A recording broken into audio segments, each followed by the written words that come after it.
Welcome back to Sports Corner. Welcome back, Frank. Hi, I'm here again. Back for another week, and we're talking about 4A and 3A state basketball and another great week of state championships. A lot of great teams. We're going to start with the 4A boys right then and there. Sheridan is a fantastic team this year. You got the Cheyenne schools as well vying for a championship. Kelly Walsh kind of sneaking in there on the back end as well. Some good teams to talk about. Well, and probably those three right there. First of all, for Sheridan, you know, they played in the 4A championship game last year and lost to Gillette. They have everything to prove, and they have all the personnel to do it. And Tristan Bauer is a fantastic player.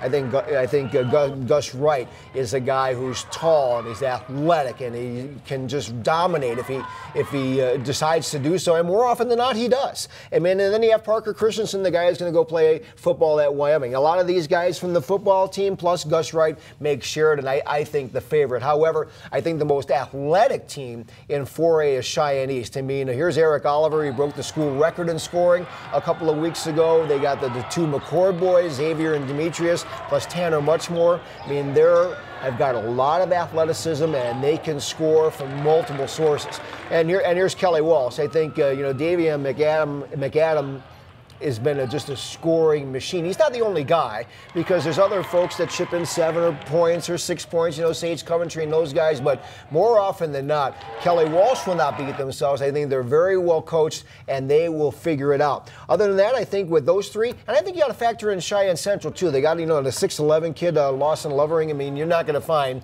too many 6'11" kids who's a sophomore in Wyoming high school basketball. So that will make Cheyenne Central certainly a factor coming up in March Madness. On the girls' side, Cheyenne East, the #1 team there, but there's a school I really liked, Star Valley, from when I watched from the beginning of the year, that has kind of been sneaking up on people as well. But there's other schools to talk about. But talk about the competition in 4A. Well, in 4A girls, I mean, you have Cheyenne East, and they have a couple of kids that have played at other schools, and they really have come to shine. I mean, Kai Buell, who played at Rock Springs last year, she's a double-digit scorer, 16 points a game. She's got a good feel for the game, can score, can defend, and she can be really, really good. And the other transfer, which would be for me 2 years now, is Madison Blaney from Bighorn High School. Another player that knows exactly what to do and has a good feel for the game. This is why they beat a really good Thunder Basin team by 20-some points. Now, speaking of Thunder Basin, they've had some injuries that they've had to deal with, and hopefully they're supposed to be getting everyone back. But at full strength, they could be really, really good. And I think coming up in a regional tournament, that would be an excellent game to watch, Thunder Basin versus Cheyenne East. And you talk about Kelly Walsh. I mean, if you took a look at like Danilyn Shell and Corin Caruth, I mean, those are two players that do a lot. They defend, they rebound, they score. I mean, so they're never going to be out of a game unless they really have just a bad game. I think last year's state tournament will kind of motivate them, because they didn't have the best state tournament a year ago and they had all the talent. This year, I think they're going to be far more motivated. Here's Star Valley, as you mentioned.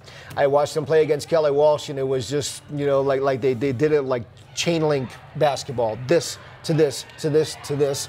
And they just wore them out. They just absolutely wore them out. Olivia Muir is a really good player for Star Valley. Another team that is well coached and will not beat themselves, and plus they'll make some free throws. Looking forward to that.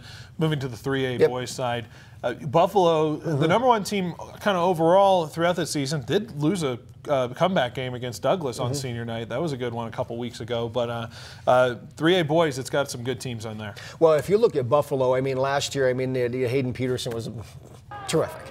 This year, I mean, it's a lot of those guys who won state football. You have Aaron Teal and Luke Lassick.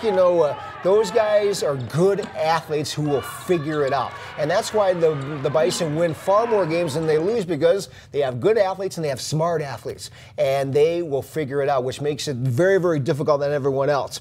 With the 3A boys, part of it is Rollins is another team I saw. Hunter Pixler is a 6'7" guy who's very hard to defend, because there's not a lot of teams in 3A who have guys that tall. I mean, if he can just get in there and bore in and just put the ball off the backboard, he can score 20 points. And Gabe Murray's another really, really good player for Rollins. That's a dangerous team that has all the components there to be very, very effective, and we'll see how far they go. I think also in 3A too is Lander.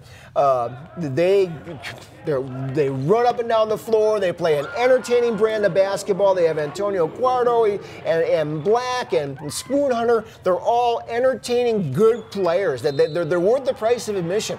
Can that style of play win in the long run on teams that maybe want to slow things down? We'll have to see, but I would watch those 3 for 3A boys. On the 3A girls side, I think it's no secret Douglas is far and ahead the best team, but what team can maybe trip them up in a tournament-style weekend? Who can trip up Douglas? Boy, I don't know. I mean, they look about as complete can be for any girls basketball team. I don't care what classification. You have Allison Furtick, she's 6'4", she's a sophomore.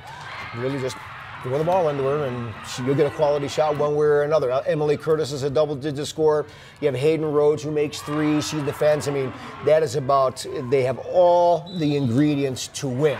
And they didn't even lose a game last year. They're tough this year. Buffalo may give them a run. I mean, there's much like last year, and that game between Buffalo and Douglas was a really good championship game.